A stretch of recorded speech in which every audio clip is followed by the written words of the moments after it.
Absolute surrender itu artinya kita berserah penuh. Jadi artinya iman kita itu bergantung kepada Tuhan. Artinya kita percaya bahwa apapun yang kita kerjakan, apapun yang menjadi mimpi-mimpi kita ke depan, kita harus berserah kepada Tuhan. Karena kita tahu bahwa Tuhan yang sanggup menolong kehidupan kita. Kalau kalian ingin punya mimpi-mimpi ke depan yang besar, bukan berarti kalian harus berdiam diri saja. Tetapi justru ini saat kalian berserah kepada Tuhan, itu artinya apa? Kalian juga harus berusaha dengan sungguh-sungguh menggapai mimpi-mimpi kalian. Dengan apa? Misalnya kalau kalian yang masih sekolah, kalian harus belajar dengan giat, kalian harus rajin, bahkan kalian harus bekerja keras, bahkan kalian harus upgrade skill supaya apa yang menjadi mimpi-mimpi kalian itu bisa tercapai. Sebagai anak-anak muda, bukan berarti kita cukup hanya dengan berdoa, karena iman tanpa perbuatan juga mati. Ditemani juga oleh narasumber kita, yaitu Kak Novi. Boleh perkenalkan diri, Kakak? Halo teman-teman semua, nama saya Kak Novi. Hai everyone, welcome to Podcast Beyond. Your rating podcast is Joancast. Jadi hari ini kita bakal bahas tentang absolute surrender. Dan tapi kita nggak bakal sendirian nih. Kita ditemani juga oleh narasumber kita, yaitu Kak Novi. Boleh perkenalkan diri, Kakak? Halo teman-teman semua, nama saya Kak Novi. Apa nih? Wah, kira-kira nih Kak, kan kalau membahas tentang absolute surrender, ini kayak benar-benar menantang bagi remaja-remaja seperti anak-anak Beyond ini, karena yang sudah kita pelajarin beberapa kali di ibadah juga, kalau misalkan kita berserah pada Tuhan, berarti kayak kita di dalam membangun mimpi, membangun sesuatu, pasti kita tentunya butuh pertolongan Tuhan, dan kita juga harus berserah pada Tuhan. Nah, menurut Kakak, arti dari absolute surrender sendiri itu apa sih Kak? Menurut Kakak, absolute surrender itu lebih kita sebagai manusia, kita menyerahkan hidup kita kepada Tuhan. Kita percaya bahwa Tuhan yang kita sembah adalah Tuhan yang hidup, Tuhan yang memegang kendali atas kehidupan kita. Sebagai orang-orang yang percaya kepada Tuhan, kita harus senantiasa absolute surrender itu artinya kita berserah penuh. Jadi artinya iman kita itu bergantung kepada Tuhan. Artinya kita percaya bahwa apapun yang kita kerjakan, apapun yang menjadi mimpi-mimpi kita ke depan, kita harus berserah kepada Tuhan. Karena kita tahu bahwa Tuhan yang sanggup menolong kehidupan kita. Gitu. Bagi Tuhan juga bukan berarti dengan kita berserah kepada Tuhan, kita nggak ngapa-ngapain. Tapi dengan kita berserah kepada Tuhan, iman kita tertuju kepada Tuhan, kita juga tetap berusaha. Kita nggak menyerah dengan keadaan yang ada, justru saat kita absolute surrender, kita berserah pada hasil yang Tuhan kerjakan bagi kita, kita sebagai orang percaya juga tetap berusaha mengejar mimpi kita, apapun itu. Jadi nggak mudah menyerah dengan keadaan. Betul, berarti kalau misalkan membahas tentang absolute surrender tadi yang udah Kakak jelasin, kalau kita juga berserah pada Tuhan, tapi kita sebagai anak muda tentunya kita nggak cuma berserah aja kan Kak, pasti kita kayak melakukan aktivitas ataupun kita ingin mengejar mimpi kita, tapi kita kalau misalkan kita hanya modal berdoa saja, itu tentu kalau kitanya sendiri nggak ada aksi, itu tidak kan Kak. Betul banget. Berserah kepada Tuhan ya, ini menarik ya, saya rasa topik ini menarik. Kenapa? Sebagai anak-anak muda, bukan berarti kita cukup hanya dengan berdoa, karena iman tanpa perbuatan juga mati. Firman Tuhan juga katakan seperti itu ya, berarti sebagai anak-anak muda juga, kalau kalian ingin punya mimpi-mimpi ke depan yang besar, bukan berarti kalian harus berdiam diri saja, tetapi justru ini saat kalian berserah kepada Tuhan, itu artinya apa? Kalian juga harus berusaha dengan sungguh-sungguh menggapai mimpi-mimpi kalian. Dengan apa? Misalnya kalau kalian yang masih sekolah, kalian harus belajar dengan giat, kalian harus rajin, bahkan kalian harus bekerja keras, bahkan kalian harus upgrade skill supaya apa yang menjadi mimpi-mimpi kalian itu bisa tercapai. Karena pepatah dunia juga bilang seperti ini ya, berakit-rakit dahulu, berenang-renang kemudian. Bersakit-sakit dahulu, bersenang-senang kemudian. Artinya apa ya? Untuk kita dapat sesuatu yang besar, selain kita percaya kepada Tuhan, tapi kita juga harus berusaha menggapainya. Tidak ada istilahnya kita nyantai-nyantai. Kalau kita mau berhasil dalam kehidupan kita ke depan, kita tidak bisa hanya berpangku tangan.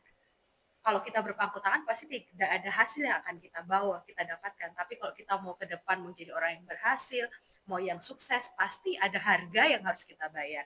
Harga yang harus kita bayar apa tadi? Contohnya misalnya kita dengan bekerja dengan sungguh-sungguh, belajar dengan sungguh-sungguh, membuka wawasan kita, menambah, mengupgrade skill, supaya apa? Apa yang menjadi mimpi kita itu bisa terwujud. Memang kita berserah kepada Tuhan, karena Tuhanlah yang akan memberi kita hikmat untuk kita bisa bekerja dengan baik, untuk kita bisa belajar, untuk kita bisa pintar, kita perlu hikmat Tuhan. Itu artinya apa ya? Itu tadi berserah kepada Tuhan. Betul Kita banget. menyerahkan hasilnya kepada Tuhan. Betul banget. Ini masih awal tapi pembahasannya udah bener-bener dalam banget nih, guys. Jadi kita tuh walaupun masih di masa remaja kita, masih masa muda kita, tentu masih harus yang membangun Betul. supaya masa depan kita terjamin ya, Kak. Tapi zaman sekarang, anak-anak muda sekarang itu cenderung meremehkan atau menurut mereka tuh merasa sulit membangun mimpi dan identitas mereka menyerahkan kepada Tuhan. Kadang masih banyak yang menganggap remeh. Kita ambil contoh, masih banyak anak muda yang terlalu mentingin gadgetnya di dalam ibadah, mungkin saat mendengarkan firman Tuhan itu masih ada yang beberapa masih megang gadget. Itu kan sebenarnya sulit juga kan, Kak? Oke. Jadi gini ya teman-teman, memang ini challenge buat kita ya anak-anak muda, bagaimana kita ngerti bagaimana kita bisa hari-hari ini untuk kita bisa lebih fokus, kita kembali lagi kepada Tuhan, lebih sungguh-sungguh lagi kepada Tuhan. Kalau engkau mau hidupmu dituntun oleh Tuhan, engkau nggak bisa jauh dari yang namanya firman Tuhan. Bagaimana Tuhan mau ngomong sama kita saat kita aja sedang sibuk sendiri, saat kita di ibadah kita sibuk dengan gadget kita, bagaimana Tuhan mau menjamah hati kita, bagaimana Tuhan mau berbicara bagi kita. Kalau kita aja tidak memberikan hati kita sepenuhnya, kita nggak mau memberikan telinga kita untuk kita diajar oleh firman. Justru iman kita bisa timbul, pengharapan kita bisa timbul. Itu dari mana sih? Dari kita mendengar firman Tuhan. Firman Tuhan itulah nanti yang akan membuat kita semakin hari semakin bijaksana. Firman Tuhan itulah yang akan membuat kita menjadi bertumbuh, dan firman Tuhan itu yang akan menuntun jalan-jalan kehidupan kita ke depan. Sehingga kalau ada kesulitan, ada challenge, ada tantangan saat kita ada pegangan firman Tuhan dalam hati kita yang kita dengar melalui khotbah-khotbah minggu, khotbah-khotbah di ibadah, itu yang akan membuat kita ada pengharapan, imannya bisa bertumbuh seperti itu, Vina. Jadi itu yang menjadi dasar. Jadi itu kembali lagi bagaimana kita bisa berserah kepada Tuhan. Kalau dasarnya nggak kuat, kita perlu dasar yang kuat. Dasar yang kuat kita dapat dari mana? Saat kita dengar firman Tuhan, saat kita mempunyai respon yang benar. Saat kita dengar firman, usahakan taruh dulu gadget kita fokus dulu sebentar sama Tuhan, kita kasih waktu biar Tuhan berbicara untuk kita secara pribadi. Tuhanlah yang akan mengarahkan, memberi hikmat kita untuk jalan-jalan ke depan, apa yang harus kita lakukan. Seperti itu, Vina. Benar banget. Berarti kalau misalkan dia anak muda sekarang, kalau misalkan dalam dirinya memiliki tantangan, berarti dia harus punya pendoman yang kuat ya, Kak. Betul. Pendoman yang kuat itu dalam contoh kita mendengarkan firman Tuhan. Karena firman Tuhan sendiri itu sebagai Tuhan berbicara dalam firman tersebut. Menurut Kakak, ada nggak sih pendoman ayat firman Tuhan yang benar-benar nguatin Kakak banget sampai saat ini? Ada satu ayat firman Tuhan yang berkata seperti ini. Segala perkara di Filipi 4 ayat 13 kalau tidak salah berkata seperti ini, segala perkara dapat kutanggung di dalam Dia yang memberikan kekuatan kepadaku. Jadi saat Kak Novi juga nggak menafik, kadang Kak Novi merasa juga lemah, capek gitu, berbeban berat juga gitu. Tapi saat kita diingatkan kembali, saat kita lemah, saat kita merasa tidak kuat, kita tidak mampu, saat ada firman itu, firman berkata bahwa kekuatan kita itu datangnya dari Tuhan, maka kita akan dimampukan, kita akan disanggupkan. Seperti itu, Vina. Jadi itu penting banget. Sebenarnya banyak banget ayat firman Tuhan yang menguatkan Kak Novi secara pribadi ya. Firman Tuhan juga berkata seperti ini, bahwa masa depan itu sungguh ada dan harapan kita di dalam Tuhan itu tidak akan pernah hilang. Jadi bersyukurlah kalau kita punya banyak ayat yang bisa menguatkan kita saat kita lagi down, saat kita lagi hopeless, saat kita lagi kehilangan arah. Kalau kita ada firman Tuhan itu yang akan membuat kita tetap semangat, tetap on fire gitu, tetap mengiring Tuhan, tetap setia. Mau ada tantangan apapun, kalau ada Tuhan bersama dengan kita pasti bisa melaluinya. Wah, bagus banget sih, Kak. Dari yang tadi Kakak bilang Filipi yang segala perkara dapat kutanggung di dalam Dia, itu kayak benar-benar ngingetin kita banget nih kalau misalkan saat kita merasa kesulitan atau Mm-mm. misalkan kita lagi di titik yang terendah, pasti Tuhan Yesus yang menopang kita. Betul, betul, Vin. Oke. Nah, kalau dari Kakak nih, menurut Kakak, kita kan kayak Tuhan Yesus sudah sampai merelakan dirinya disalib, Betul. terus kayak udah menebus dosa-dosa kita.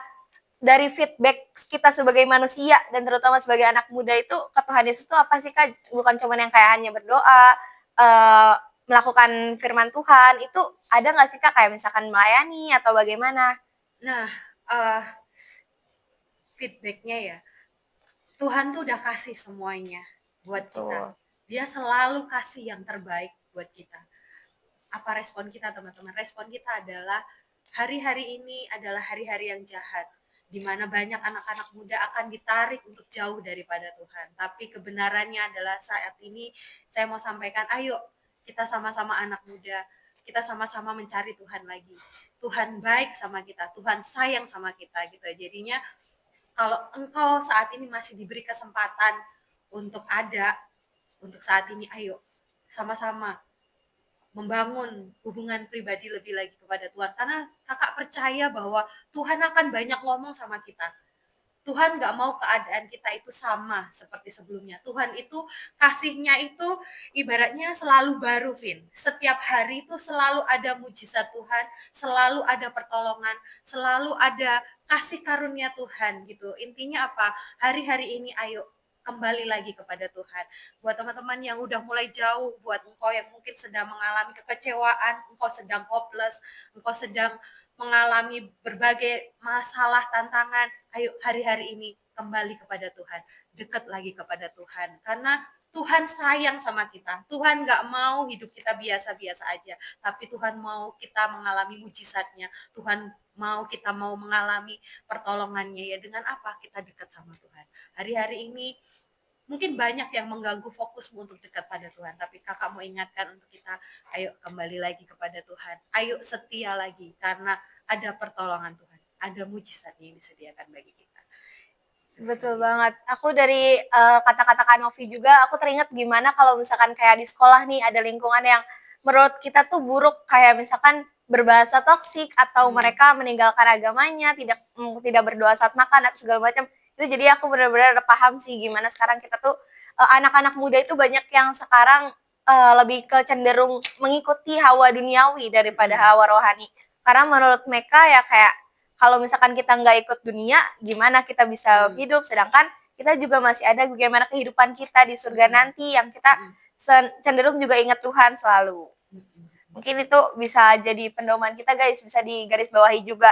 Nah, menurut kakak nih, kita kan sebagai anak muda, terutama aku juga sebagai anak muda yang baru merintis untuk melayani. Nah, menurut kakak, mungkin seorang terlihat aktif melayani, tapi sebenarnya mereka tuh belum sungguh-sungguh melayani atau tanpa tanggung jawab. Bisa jadi kayak misalkan mereka pelayanan, tapi pelayanannya itu hanya ingin dilihat Tuhan. Beberapa kan mungkin ada yang seperti itu. Iya betul Kak. Jadi kayak mereka tuh mentingin, oh kita tuh cuman bagus di depan orang loh. Kita nggak mentingin kalau misalkan di atas itu sebenarnya arti dari pelayanan sendiri itu kita pelayanan kepada Tuhan, bukan kepada manusia. Nah, menurut kakak tanggapan seorang yang seperti itu tuh bagaimana sih kak?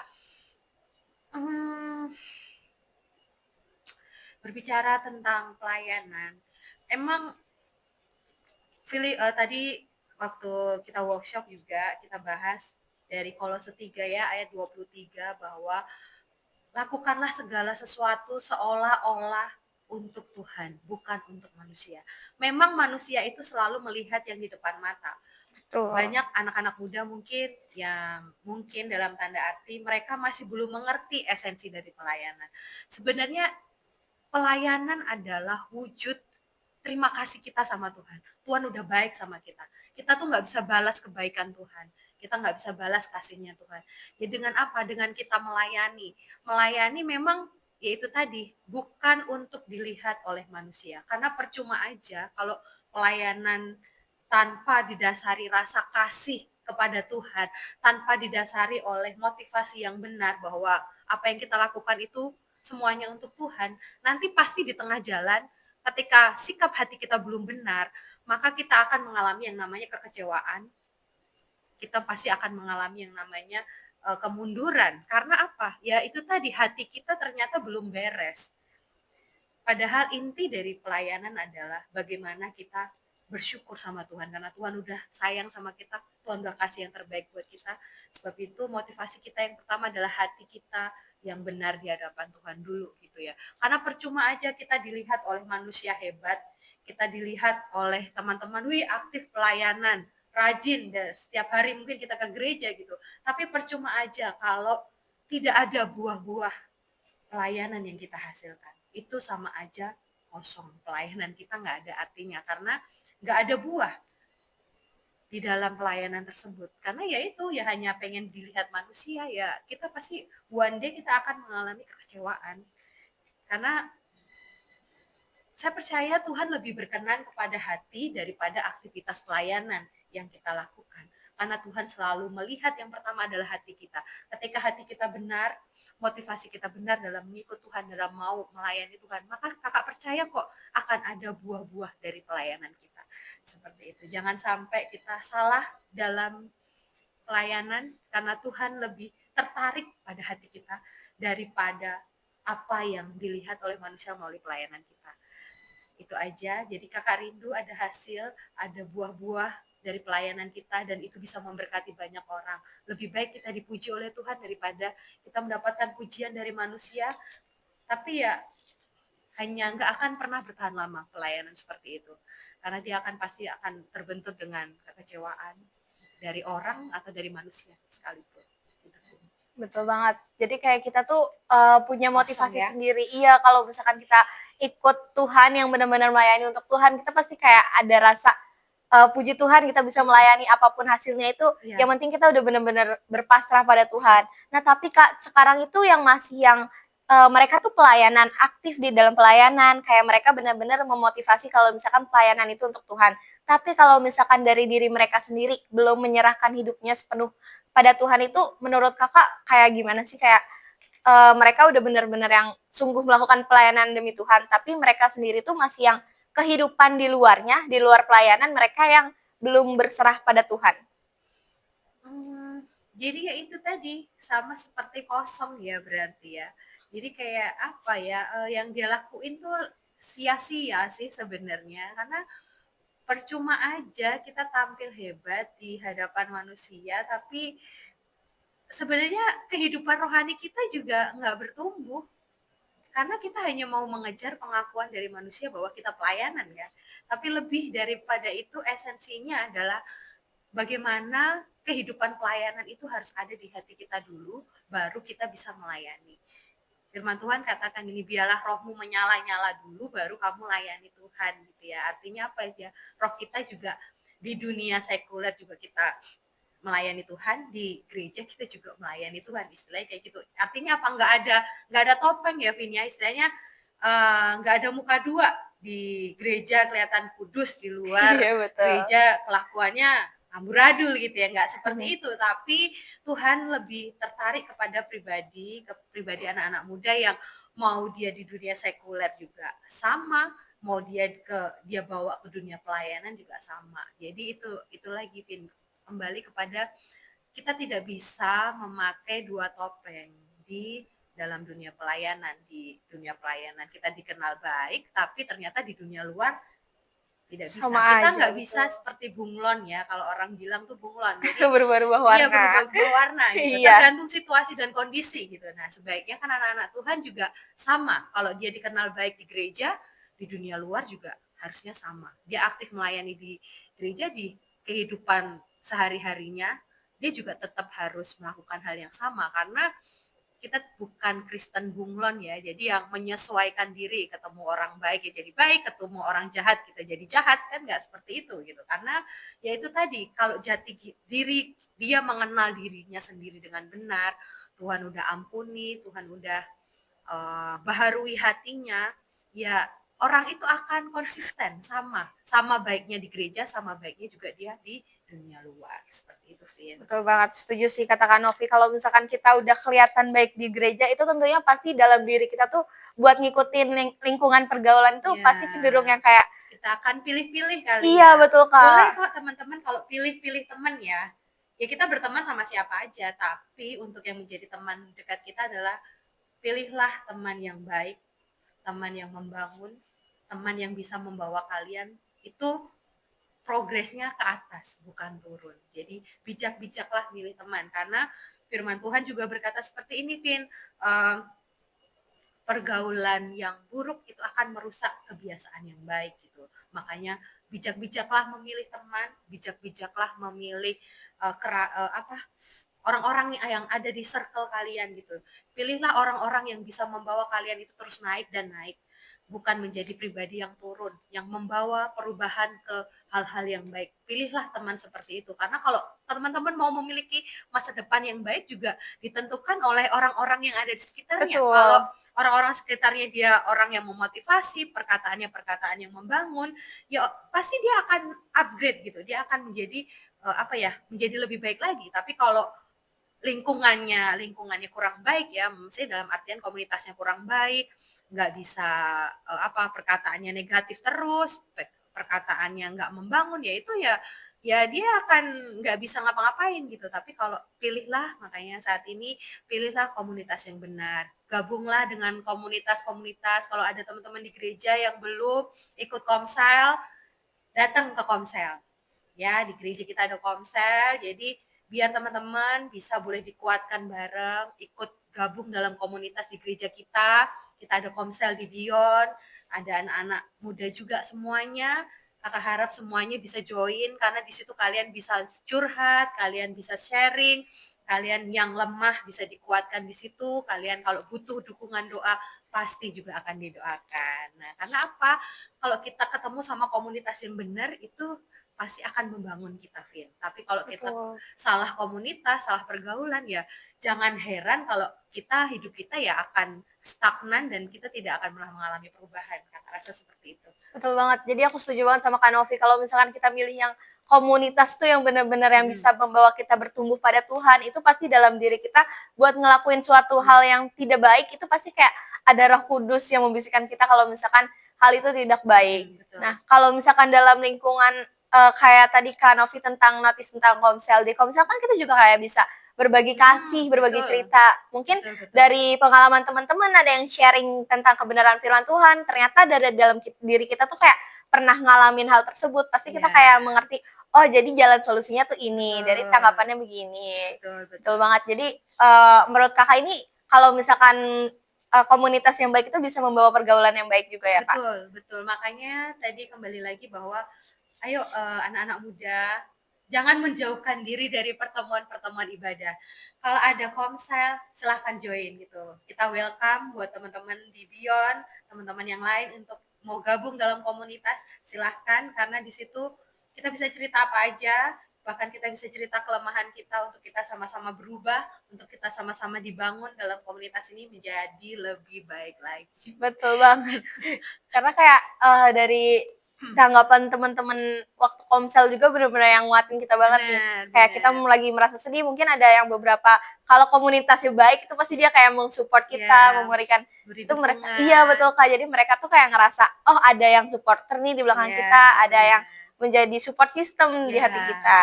Betul. Nah, menurut kakak sendiri nih, kan kemarin bahas-bahas tentang komsel. Beberapa juga aku pernah dengar ada tentang ketakutan hidup di masa sekarang. Mungkin dari teman-teman sekarang itu kayak ketika mereka memiliki kayak sesuatu, misalkan kayak investasi yang besar, mereka memiliki cukup uang yang banyak, misalkan contohnya kayak ortunya memberikan fasilitas atau apa, tapi ketika Tuhan mengambilnya, mengambil investasi tersebut, mereka tuh kayak kehilangan arah atau jatuhnya mereka tuh nggak berserah penuh pada Tuhan, padahal apa yang dikasih itu mereka tuh masih yang memberi, kayak mereka tuh masih yang belum ikhlas tentang yang mereka diambil, padahal kan suatu dalam pembahasan ini kita juga berserah pada Tuhan kan. Nah, kalau misalkan mereka menghadapi rasa takut kehilangan investasi tersebut, menurut kakak ketika Tuhan melepaskan tersebut yang kita nggak penting, gimana sih Kak? Memang ya, namanya kita masih muda ya, kita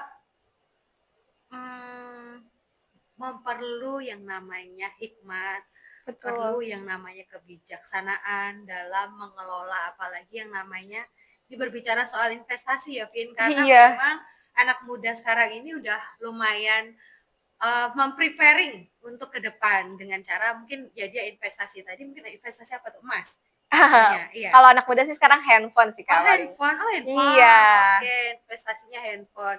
Jadi takut kehilangan handphonenya seperti Iya, itu, padahal handphonenya yang ngasih mama papanya ya. betul. Jadi oke, jadi lebih kepada kenapa anak-anak muda sekarang takut gitu ya, kehilangan itu? Kehilangan kayak misalkan ada yang dikasih uang sama papanya tapi bener-bener banyak terus mereka tuh menghabiskannya tuh dengan yang sefoya-foya atau misalkan tiba-tiba mereka diambil oleh orang tuanya uang-uang tersebut itu mereka tuh kayak jatuhnya kan belum berserah kepada Tuhan juga kan.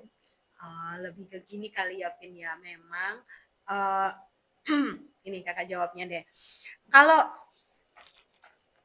gini ya, kalau namanya orang tua pasti mau yang anaknya dapat yang terbaik. Iya Begitu betul. ya, dapat fasilitas yang terbaik biasanya gitu ya. Semua orang tua pasti akan memikirkan yang terbaik buat anaknya gitu. Mau kasih fasilitas yang terbaik juga mungkin handphone yang terbaik, uang juga mungkin semuanya pasti dicukupi lah sama ya orang tua pasti dicukupi gitu. Tapi mungkin dalam hal-hal tertentu ketika seorang anak itu fokusnya ini berubah. Jadi lebih banyak mungkin hanya ke gadgetnya, mungkin lebih ke apa? ke uang gitu ya. Jadi mungkin orang tua mungkin akan lebih banyak mengarahkan, akan mendidik anak itu supaya kembali lagi untuk apa ya? Semua itu memang semua butuh gadget, mungkin saat ini butuh uang juga, tapi bukan berarti fokusnya mereka itu di situ karena ada hal yang lebih besar yang harus mereka mulai siapkan untuk masa depan seperti itu, Vin. Mungkin lebih ke apa ya, orang tuanya lebih mengencourage ya, maksudnya mendorong anaknya bahwa ayo kamu lebih belajar sungguh-sungguh, ayo kamu belajar menghargai seberapapun yang orang tua kasih, terus juga belajar bijaksana mengelola berkat-berkat Tuhan, mengelola uang yang dikasih orang tua, bahwa nggak selamanya orang tua bisa memberikan semuanya itu. Ada masanya, ada waktunya, mungkin dia nggak bisa, orang tua nggak bisa support lagi, justru orang tua akan mendorong anak itu untuk bagaimana berpikir jauh ke depan, bagaimana bisa menabung, bagaimana bisa menata masa depan mereka, bagaimana berinvestasi ke depan untuk masa depan. Nah, saya percaya, kakak percaya kalau yang namanya orang tua tuh pasti berpikirnya itu jauh beberapa tahun ke depan. Tapi biarlah kita anak-anak tuh memiliki sikap yang rendah hati, mau diajar, mau dibentuk. Percayalah bahwa tidak ada orang tua yang mau menjerumuskan anaknya. Tapi orang tua saat mungkin ditegur, menegur kita saat kita salah, atau mungkin mengambil apa yang menjadi milik kita sebenarnya, tapi juga dari mereka juga sih. Sebenarnya punya mereka juga gitu ya. Iya betul. Tapi sebenarnya di balik semua itu kakak percaya ada maksud Tuhan. Mungkin kita perlu rendah hati, yaitu percayalah bahwa orang tua sedang mengarahkan kita untuk menjadi pribadi lebih baik, pribadi yang bisa menata hari-hari ke depan. Kalau kita punya duit banyak, jangan langsung dihabiskan, jangan langsung buat foya-foya, tapi belajarlah untuk menabung untuk masa depan kita sendiri, Vin. Karena kita nggak pernah tahu ya ke depan tuh, kan kita lihat juga berita-berita saat-saat ini kan secara manusia tuh membuat kita takut ya, membuat kita khawatir apa yang terjadi nih beberapa tahun ke depan. Terus kita juga lihat kondisi keuangan, kondisi ekonomi di negara kita juga kurang stabil, banyak yang di PHK. Dan saya percaya orang tua kita tuh jauh memikirkan sampai ke depan, dan itulah sebabnya biar kita rendah hati, kita mau dengar nasihat orang tua kita kalau untuk kita menjadi bijaksana ke depan ini, menata, mengelola berkat Tuhan, mengelola keuangan yang ada. Kalau bisa jangan boros, disimpan. Kalau teman-teman bisa mungkin mulai belajar menabung, berinvestasi untuk masa depan. Jangan semua dihabiskan untuk foya-foya. Karena percayalah, apa yang kalian simpan itu akan berguna di masa ke depan. Menurut kakak. Betul banget. Jadi aku juga tadi garis bawahi sih kata Kak Novi kalau misalkan nanti kita nggak bakal tahu ke depannya tuh bagaimana. Kadang kan anak muda sekarang tuh masih yang buat ngambil suatu keputusan tuh tanpa pikir Ya, panjang. impulsif, Iya betul, ya. instan. Jadi kayak kita tuh nggak tahu kalau misalkan kedepannya tuh bakal jadi apa. Yang penting saat ini juga kita happy. Yang penting nggak mikirin kedepannya. Tapi kalau orang tua kita itu memikirkan kedepannya, bagaimana kita suatu saat menjadi seperti apa, bagaimana keuangan kita seperti apa. Nah, bahas tentang uh, keuangan tadi, kita juga keinget nih Kak, kalau misalkan kita ingin mulai belajar hidup dalam penyerahan kita kepada Tuhan, Mhm. langkah apa yang kita harus lakuin? Eee, Melangkah bersama Tuhan ya, dan Iya betul berserah Kak, ya, gitu ya. Mungkin dengan langkahnya sih, Kakak percaya ya udah pasti berdoa ya, itu udah pasti. Kita betul. berdoa, minta tuntunan Tuhan, minta hikmat dari Tuhan. Kayak teman-teman yang masih sekolah saat-saat ini, yang lagi, mencari untuk perguruan tinggi mana yang ditempuh, harus kuliah di mana, harus ngambil apa, mulai berdoa dari sekarang, mulai tata prioritas kalian. Prioritas kalian bukan lagi main-main, teman-teman. Main-main boleh, main-main bagus, tapi ada waktunya kalian juga harus kembali lagi fokus, mulai pikirkan masa depan kalian. Dan Kakak percaya itu nggak mudah dan nggak instan. Oleh sebab itu kalian harus mulai menatanya itu dari sekarang. Prioritas sekarang ini apa? Apakah dengan kalian belajar, ataukah kalian dengan upgrade skill, dengan pengetahuan-pengetahuan yang baru. Banyak di sekarang di internet untuk menambah wawasan kita. Ada kursus-kursus, ada banyak metode pembelajaran yang untuk memperlengkapi kita ya, untuk di waktu-waktu ke depan ini ada kursus bahasa-bahasa yang perlu kita pelajari, ada kursus-kursus yang membangun yang lain, ada teknik, ada pengembangan skill, ada pengembangan banyak yang bisa kita lakukan, yang kita bisa pelajarin di internet gitu ya, untuk menambah wawasan kita. Dan yaitu kita harus gali terus potensi kita, karena kita percaya, Vin, setiap kita yang anak-anak Tuhan ini banyak talentanya, dan Betul. itu kita bisa kembangkan lebih lagi untuk kebaikan kita ke depan gitu. Kita bisa upgrade skill kita seperti itu. Dan apa ya, Vin,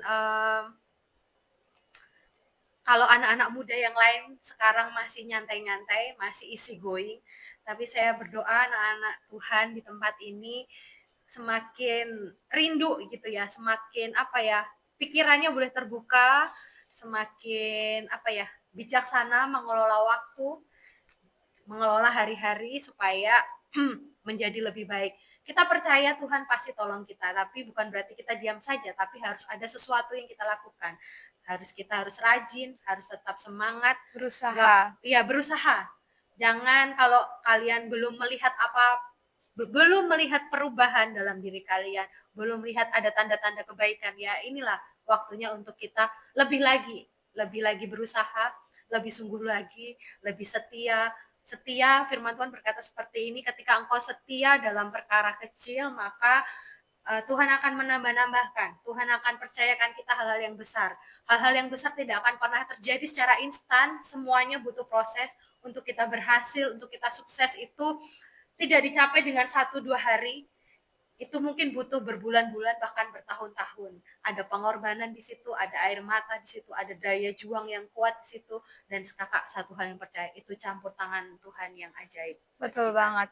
Gitu, Vin. Nah, kayak tadi yang aku udah notice Kak Novi bilang kalau misalkan kita nih kadang suka menunda-nunda kalau misalkan kayak kita tuh harus mikirin ke depannya gimana. Aku juga percaya banget kalau misalkan kayak kita nih kalau lagi males-malesan, tapi kadang tuh kita mikir kalau misalkan kita males-malesan hari ini, bagaimana untuk ke depannya. Sedangkan saat kita ibaratkan kita lagi tidur, tapi orang lain itu sedang mengejar. Lari-lari, Iya. lari, benar. Berarti kalau misalkan kitanya telat buat ngasih itu, berarti kita harus yang ngebut dong, kayak Ya, istilahnya lomba lari buat ngedapetin semua itu. betul. Betul Jadi banget. butuh effort lebih memang gitu. Jadi teman-teman, jangan nyantai karena kita berlomba dengan waktu, kita berlomba Betul. dengan kesempatan gitu. Jangan sampai kesempatan yang harusnya itu kita dapatkan itu diambil orang lain. Karena apa? Karena kita malas menggunakan talenta kita malas menggunakan pikiran kita malas menggunakan tangan kita, sehingga apa ya, sebenarnya berkat Tuhan itu udah ada di depan kita, sebenarnya itu buat kita, tapi karena kita orangnya malas, tidak mau mengejarnya, ya jangan salahkan kalau itu diambil oleh orang gitu ya. Iya Jadi betul. kesempatan chance itu diambil oleh orang. Nah, makanya kalau orang dunia aja sedang berlomba-lomba untuk apa ya, mendapatkan itu gitu. Sebenarnya anak Tuhan bisa dapat itu. Tapi kalau anak Tuhannya malas, ya itu nyantai-nyantai, membuang waktunya untuk hal yang sia-sia, ya jangan heran kalau dia nggak akan pernah mendapatkan apa-apa gitu. Seharusnya kita yang dapat promosi, tapi jadinya orang lain, karena Iya, orang lain terbukti lebih, iya, berusaha daripada berusaha kita. daripada kita. Makanya anak-anak muda ya terus semangat, apa yang pun yang menjadi mimpi-mimpi kalian, kejarlah gitu. Selama masih ada waktu, masih ada kesempatan, jangan buang waktumu untuk hal-hal yang sia-sia. Terus upgrade diri, upgrade skill, biar kesempatan itu saat datang kita bisa menggapainya gitu. Setuju banget sih. Tapi dari pengalaman cerita-cerita Kak Novi nih, tapi kakak sendiri pernah nggak sih Kak ngalamin yang benar-benar udah sekuat tenaga, tapi tetap aja hasilnya tuh gak sesuai harapan yang kakak mau. Bener-bener yang kayak kita udah lari buat ngejar sesuatu, tapi saat kita mengetahuinya, kita tuh gak dapat sesuai harapan yang kita mau. Pernah, itu sih saya rasa bukan hanya Kanovi ya, itu Iya, pernah udah pasti dialami banyak. oleh semua orang ya. Kita berusaha sekuat tenaga ya, kayak dulu nih kakak kesaksian ya waktu masih apa ya, eh SMA. Dulu waktu kakak SMA itu benar-benar kondisi, kakak cerita sedikit ya. Dulu waktu kakak SMA tuh benar-benar mengalami yang namanya pergumulan tuh sangat berat gitu. Karena kakak latar belakangnya dari keluarga kurang mampu juga gitu ya. Mama papa kakak itu ya hanya petani yang sederhana gitu. Tapi tuh kakak tuh cita-citanya besar. Kakak tuh pengen yang satu tuh kalau bisa sekolah di negeri gitu. Kalau kita kan di Jawa gitu ya, kakak punya cita-cita sekolahnya tuh harus di negeri, karena apa, sekolah di negeri itu bagus gitu. Iya, betul. Terus juga biayanya tidak sebesar kalau biaya sekolah di Swasta, swasta betul, gitu. Itu betul selalu banget. di doktrin di pikiran kakak bahwa sekolah tuh harus negeri gitu ya. Jadi waktu kakak SMA tuh kakak apa, orang tua kakak bilang udah kamu nggak usah SMA, bahkan kamu jangan sampai kuliah gitu. Tapi kakak di dalam hati tuh, Tuhan aku pengen sekolah di negeri, aku pengen nanti kuliah, nggak tahu bagaimana caranya gitu ya. Yang ya sekalipun dengan kakak tahu, dengan kakak mengukur kemampuan orang tua kakak itu secara manusia itu nggak mampu Vin gitu, karena ya hanya sederhana gitu ya, hanya mampu membiayai kakak, yaitu SPP kakak sering telat dulu. Kayak setiap bulan itu pasti SPP-nya paling telat, siapa yang bayar ya, itu saya gitu, sering telat bayar SPP. Terus orang tua kakak hanya bisa mampu memberikan uang saku pun hanya transport, jadi setiap hari nggak ada uang jajan. Jadi kalau kakak bisa jajan itu berarti ada yang traktir gitu. Setiap hari gitu. Tapi kakak jalani hari-hari, tahun ke tahun, sampai kakak berdoa, Tuhan aku pengen dapat beasiswa biar apa, biar meringankan beban orang tua gitu, biar nggak nyusahin mereka gitu. Dan uh, tahun pertama di kelas 1 kakak pengen dapat beasiswa, tapi memang kalau beasiswa di negeri itu susah ya, hanya satu Iya, dua orang betul. doang gitu yang dapat, juara 1 dan 2 yang dapat beasiswa, selebihnya ya usaha sendiri gitu. Dan kakak berdoa pengen dapat, Tuhan dapat beasiswa dong, dapat beasiswa, tapi selama 3 tahun ternyata nggak dapat beasiswa juga gitu ya, saking sulitnya untuk mendapatkan beasiswa di sekolah negeri gitu ya. Tapi ya puji Tuhan, selama 3 tahun kakak bisa menyelesaikan apa, sekolah gitu. Dan ya sekalipun telat-telat bayar, tapi kebayar juga gitu Vin ya, puji Tuhan bisa lulus. Dan kakak yang kakak bersyukur tuh ya, sekalipun nggak sesuai harapan kakak, kakak nggak dapat beasiswa di sekolah SMA kakak dari awal tahun pertama sampai eh, apa, sampai kelas 3 kakak ngajuin beasiswa tuh gak lulus-lulus gitu. Karena hanya 2 orang doang gitu yang setiap tahun Susah dapat. ya, Itu Kak. susah banget Susah. gitu kan, zaman dulu tuh dapat beasiswa tuh susah banget gitu ya.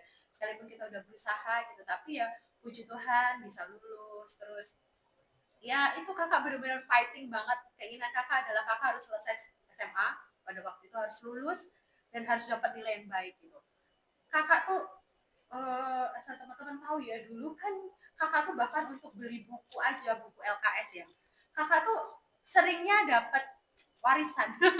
Dari Oh, warisan dari, turun-turunan dari iya, kakak turun langsung dari dulu ya. kakak sebelumnya gitu ya. Kakak nggak malu cerita ini, kakak mau bagi pengalaman hidup kakak gitu ya. Kakak nggak malu karena orang tua kakak nggak mampu memang untuk memberikannya, jadi ya udah dapat lungsuran buku itu, hal itulah yang kakak pakai. Selebihnya ya itu kakak kalau mau ngirim fotokopi, fotokopi diperkecil, diperbanyak gitu ya. Jadi yang penting kakak adalah niatnya belajar, kakak harus selesai kuliah sekolah. Dan puji Tuhan itu tahun bertahun berjuang gitu ya. Ya dengan segala keterbatasan yang ada, puji Tuhan bisa lulus dan nilainya bagus gitu ya, tidak mengecewakan gitu. Dan sempat orang tua saya, kakak juga setelah lulus, Novi kamu nggak usah kuliah, buat apa kamu kuliah gitu, kamu kursus menjahit saja, katanya gitu kata orang. Ya kalau orang di kampung kan mungkin kan pemikirannya masih terbatas ya, yang penting kita udah selesai sekolah SMA kerja lah gitu, cari duit gitu ya. Tapi saya berkata, Bu, Pak saya pengen kuliah gitu. Bagaimana kuliah? Bapak Ibu nggak punya biaya gitu ya, ya kita ikut aja gitu. Saya percaya kok ada jalan gitu ya. Puji Tuhan kakak bisa selesai juga kuliahnya gitu ya. Di sini aku di Jakarta, Tuhan yang cukupkan, bahkan selama